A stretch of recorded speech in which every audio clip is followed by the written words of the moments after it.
Evangelho, conforme escreveu o Dr. Lucas, capítulo 9, versículos 18 a 22.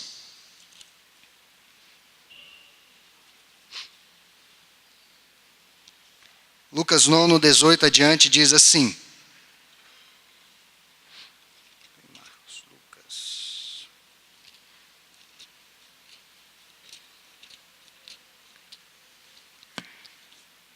Todos encontraram? Lucas 9, do 18 adiante. Estando ele orando à parte, achavam-se presentes os discípulos, a quem perguntou: quem dizem as multidões que eu sou, ou que sou eu? Responderam eles: João Batista, mas outros Elias, e ainda outros dizem que ressurgiu um dos antigos profetas. Mas vós, perguntou ele, quem dizeis que eu sou? Falou Pedro e disse, vamos ler juntos? És o Cristo de Deus. Ele, porém, advertindo-os, mandou que a ninguém declarassem tal coisa, dizendo: é necessário que o Filho do Homem sofra muitas coisas, seja rejeitado pelos anciãos, pelos principais sacerdotes e pelos escribas, seja morto e ao terceiro dia ressuscite. Quem é Jesus? Essa indagação é fundamental. O que a obra de Jesus, afinal de contas, significa para todos nós? Quem é esse Jesus? A indagação que o Senhor Jesus mesmo fez no Evangelho, conforme descreve Mateus: quem diz o povo ser o Filho do Homem? E aqui em Lucas, quem dizem as multidões, as pessoas? O que é que o povo está comentando sobre esse Messias, ou esse Filho do Homem?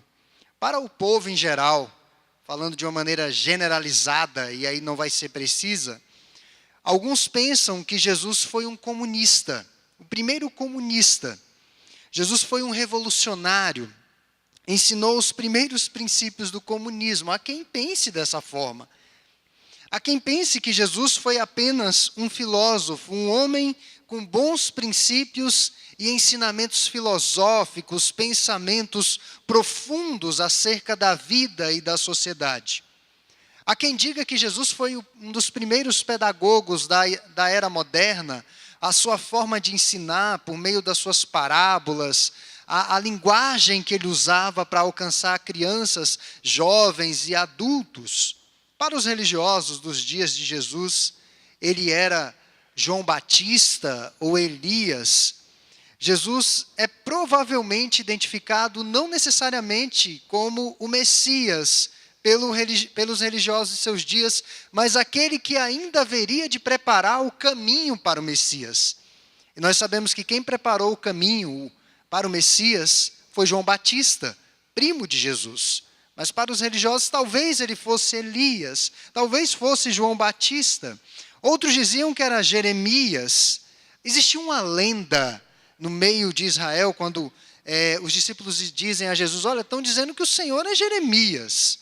A lenda de que Jeremias, que a arca iria ser trazida de volta, e que Jeremias havia escondido essa arca numa caverna, e ele iria revelar onde estava essa arca.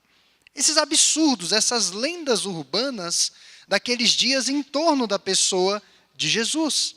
O texto que lemos fala que alguns pensavam que ele era um dos antigos profetas que de repente ressurgiu dos mortos e estava falando sobre Deus. É bom lembrar que eles haviam passado por 400 anos de silêncio profético, sem nenhuma manifestação de Deus. João Batista rompe esse silêncio com a sua voz: arrependei-vos, porque é chegado o reino dos céus. Então, alguns pensavam que Jesus provavelmente era um dos antigos profetas, por isso que ele é chamado de Elias. Talvez Elias não necessariamente ressurgiu, mas voltou, ou talvez Isaías ressuscitou, Jeremias ressuscitou, enfim. Os discípulos omitem aqui uma fala pesada em torno da pessoa de Jesus, que os religiosos chegaram a chamar Jesus de Belzebu, senhor dos demônios. Eles não colocam isso aqui nessa passagem. Para os religiosos de hoje, irmãos, como o Espiritismo, Jesus foi apenas uma encarnação perfeita, um homem perfeito, que viveu perfeitamente, que amou o próximo, que ajudou o próximo. Jesus não foi apenas isso. Alguns pensam que Jesus é apenas mais uma chave para abrir os portais de bênçãos. Eu vou usar o nome de Jesus e por meio deste nome Deus irá me abençoar. Deus será obrigado a me abençoar. Jesus é como se fosse uma chave mágica para que as bênçãos de Deus se realizem, para que as bênçãos de Deus se realizem. Outros consideram Jesus como um mero exemplo a ser seguido. Mais um mestre destacado entre os muitos mestres. O que comentam sobre Jesus? Nos dias do ministério terreno de Jesus, havia diversas opiniões sobre quem realmente era aquele nazareno, aquele carpinteiro ou filho de carpinteiro, aquele homem que não tinha muitos recursos. Havia muitos comentários sobre quem era esse Jesus. E, sobretudo, quais eram as suas intenções. O que Jesus realmente quer com estas manifestações que ele faz? Alguns diziam que ele era João Batista, como eu já disse, outros Elias, outros afirmavam que era um dos antigos profetas que ressurgiu dos mortos. Mas uma observação se aplica a todas as opiniões. Todos concordavam, unanimemente, claro, que a doutrina e as palavras de Jesus eram diferentes da doutrina e das palavras dos religiosos de seus dias. Porque Jesus não falava como eles, mas Jesus falava como quem tinha autoridade. Eles ficaram impressionados com as ousadas e contundentes palavras de Jesus contra o mal que havia se espalhado pelo mundo e ainda está espalhado no nosso mundo. Porém, o seu relacionamento com Cristo se restringiu a uma mera opinião sobre quem ele era e não a um apego a quem ele afirmou que era, ou que é. É aí que está a diferença. Não é um mero pensar sobre Jesus, mas é se apropriar àquilo que ele disse que era, ou a quem ele disse que é. Meus irmãos, em nossos dias, há as mesmas opiniões em relação a Cristo e ao seu Evangelho. A verdade de Deus, quando dita de forma bíblica, vai perturbar a indolência dos homens, a indolência espiritual dos homens. O verdadeiro Evangelho, provoca uma verdadeira efervescência intelectual, uma verdadeira efervescência moral, espiritual. O Evangelho muda a nossa vida. Não é possível levar uma vida pecaminosa estando próximos do Evangelho, ouvindo o verdadeiro Evangelho.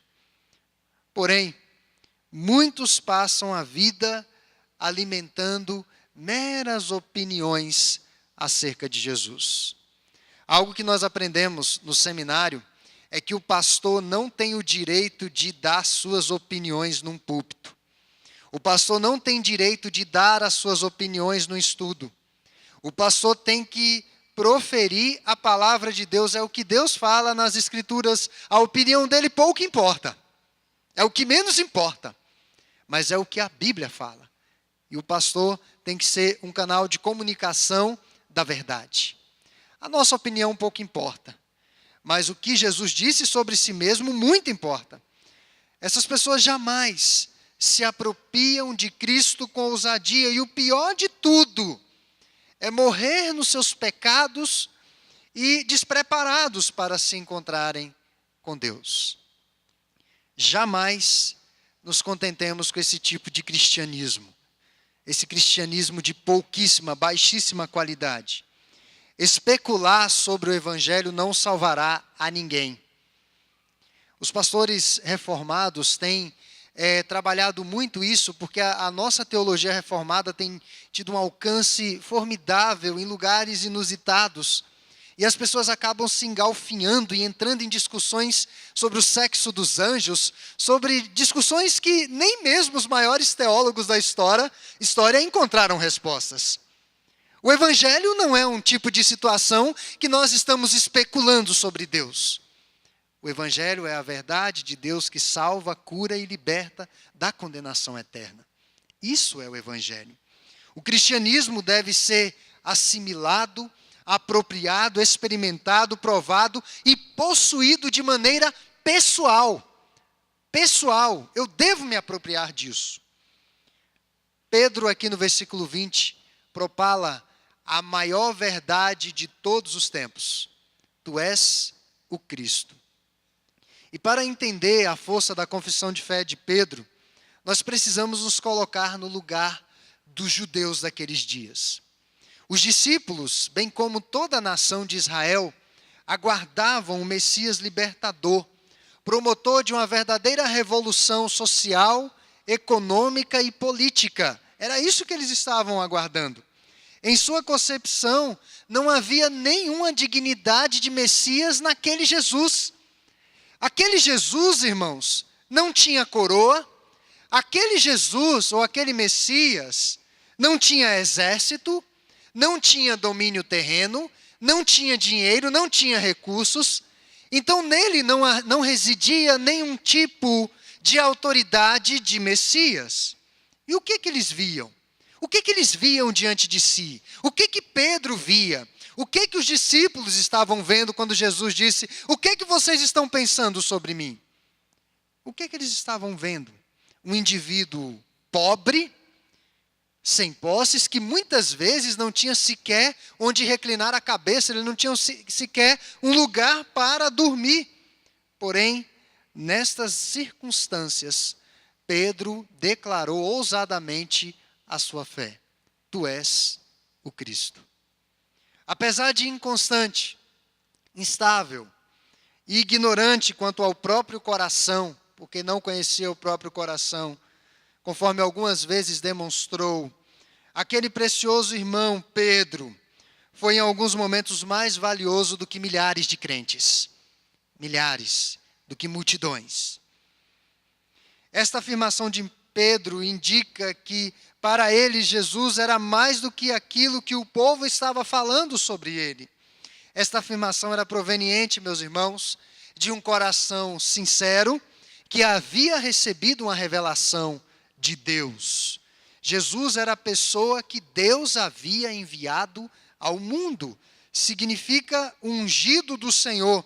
Este era o momento de crise no ministério de Jesus, porque havia muitos comentários sobre ele, ou haviam muitos comentários sobre ele.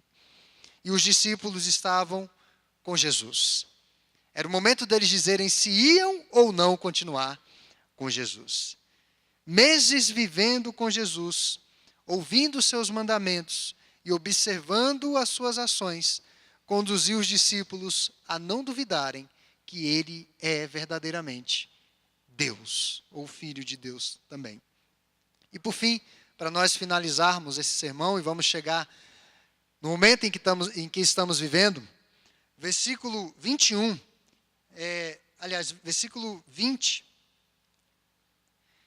Mas vós, perguntou ele, quem dizeis que eu sou? Então falou Pedro e disse, és o Cristo de Deus. Ele, porém, advertindo-os, mandou que a ninguém declarassem tal coisa, dizendo, é necessário que o Filho do Homem sofra muitas coisas, seja rejeitado pelos anciãos, pelos principais sacerdotes e pelos escribas, e seja morto, e no terceiro dia ressuscite. Jesus aqui prevê a sua própria morte e ressurreição. Jesus, ao declarar aos seus discípulos que a sua messianidade era de caráter espiritual e não político, frustrou aqui os planos de Judas. Judas aqui já sai de cena. O coração de Judas já se inclina para outra direção. Porque Judas esperava um governo terreno, talvez um cargo de confiança na corte. É igual o tempo de política, que as pessoas apoiam alguns políticos. Puxa, eu vou ser ali perto do presidente, do governador, do prefeito. Judas aguardava isso. Esse governo não só se concretizou porque não era propósito do Messias. Não era um governo terreno. Os 4 evangelistas, Mateus, Marcos, Lucas e João, fizeram questão de registrar o aviso antecipado de Jesus sobre a sua morte e ressurreição. Depois de uma convivência de 3 anos, que gerou vínculos profundos, o Senhor Jesus decidiu alertar e preparar os seus discípulos para a sua ausência de 3 dias. Com o anúncio foi anunciada ou iniciada a contagem regressiva que culminaria, a princípio, com a morte de Jesus no Monte Calvário e 3 dias depois a sua ressurreição na mesma Jerusalém que pedira a sua crucificação. A pena de morte, cruz, que foi aplicada a Cristo, dependeu exclusivamente de sua vontade. Ele voluntariamente se entregou, se comprometeu a morrer por nossos pecados. O justo no lugar do injusto foi nosso substituto, o nosso fiador, que pagou a nossa dívida, uma dívida que nós não poderíamos pagar. Durante todos os dias de sua vida terrena, Jesus vislumbrava o Calvário e a cruz, todos os dias.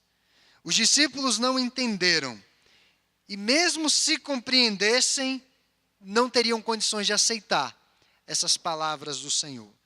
E isso explica, irmãos, porque os discípulos, logo após a morte de Jesus, ficaram admirados, embasbacados, entristecidos, apavorados, fugiram, porque eles não haviam entendido a necessidade de Cristo padecer. E eu chamo a atenção aqui para o fato de que Jesus sempre teve o controle de tudo. Ele sabia exatamente o dia que seria executado e as razões pelas quais o conduziram ao Calvário. E a Páscoa, de uma forma expressiva, a superintendente bem disse hoje pela manhã, nós celebramos a Páscoa quando nos assentamos à mesa do Senhor, e o faremos daqui a pouco. Todas as vezes que celebramos a ceia, nós estamos celebrando a Páscoa. Por que então que nós fazemos uma programação como essa?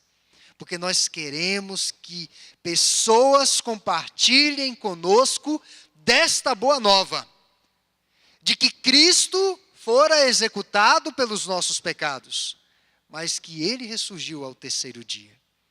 Que naquele domingo de madrugada, o que nós podemos ver pelo relato das Escrituras é um túmulo vazio.